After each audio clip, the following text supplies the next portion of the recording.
Before we begin the debate, here is the agenda for today's session. First, causes and key factors of inflation in Japan. Second, effects on low-income groups and workers. Third, challenges faced by small businesses. Fourth, government fiscal and monetary policies to stabilize inflation. And lastly, proposal for long-term economic reforms. This session is an opportunity for us to hear diverse perspectives and discuss measures that can be taken to ensure a stronger future for Japan's economy. With that, I invite the Minister of Finance to begin the session with their remarks. Thank you, Madam Speaker. Inflation in Japan has shown significant changes in recent years. After years of experiencing deflation, our inflation rate has now reached 3.27% in 2023. The key factors include global energy price hike, supply chain disruption, and the depreciation of the yen. In the post-COVID-19 period, increased consumption and export have also contributed to higher demand, adding pressure to inflation.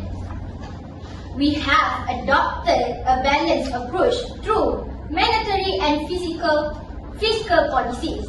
The Bank of Japan is adjusting its monetary policies to stabilize inflation without undermining economic growth. Meanwhile, we are also focusing on reducing debt dependency, investing in renewable energy, and supporting key sectors like automotive and electronics. Thank you. Thank you, Minister. Opposition Economic Critics, your views? Madam Speaker, I would like to ask the Minister of Finance, is she aware that the balanced approaches described is actually just shifting responsibility onto the ordinary citizens who are suffering the most?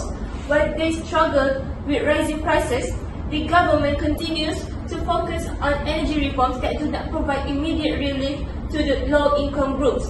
Living costs has surged, but wages remain stagnant.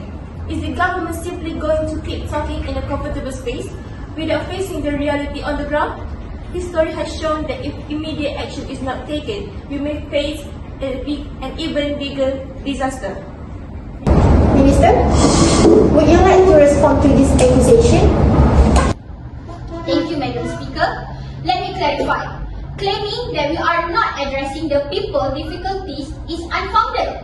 We are fully aware of the challenges inflation presents, but price controls are not a sustainable solution. They would harm the free market and lead to more problems in the long run. I remind the Honourable Member that in addressing this issue, we must balance economic stability and protection for the people. Taking hasty action without proper planning would lead to detrimental consequences. Thank you. Madam Speaker, proper planning, this is just an excuse to keep postponing action. We don't need more discussion or reports. The people won't eat reports. They need actions. The only solution is to raise the minimum wage to keep pace with inflation. Honourable Member, we must maintain decorum in this debate. We are here to seek for solutions, not to place blame. Thank you, Madam Speaker. Small business are under immense pressure. We are caught in dilemma. If you raise price, we lose customer. If we keep price the same, we burn to losers. We need to support job subsidy and tax incentive to help us survive. Thank you, Labour Union Representative. Do you believe current policies adequately protect workers? No, Madam Speaker. Living costs continue to rise, but wages are not increasing in line with inflation. Moreover, many temporary workers are facing serious economic instability. We demand an increase in the minimum wage tied to inflation rates. Furthermore, retraining program must be strengthened to ensure workers can transition to growing sector.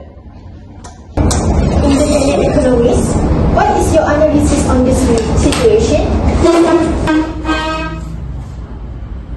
Madam Speaker, inflation is a complex issue. While it indicates recovery from deflation, if left uncontrolled, it could lead to risks such as reduced purchasing power and increased operational costs. The Bank of Japan must be cautious in adjusting its monetary policies. At the same time, investment in renewable energy and technology is crucial for ensuring sustainable development. Sorry, Madam Speaker. So, independent economists, what is your recommendation for this inflation issue? Small business representative, I propose imposing maximum price controls on essential and non-essential goods to stabilize costs and ensure affordability for our citizens during this challenging economic period. Thank you to all participants. Today's debate has shown that inflation is a multi-phase issue, and we must continue to seek the best solution to ensure the stability of Japan's economy. This session is now adjourned.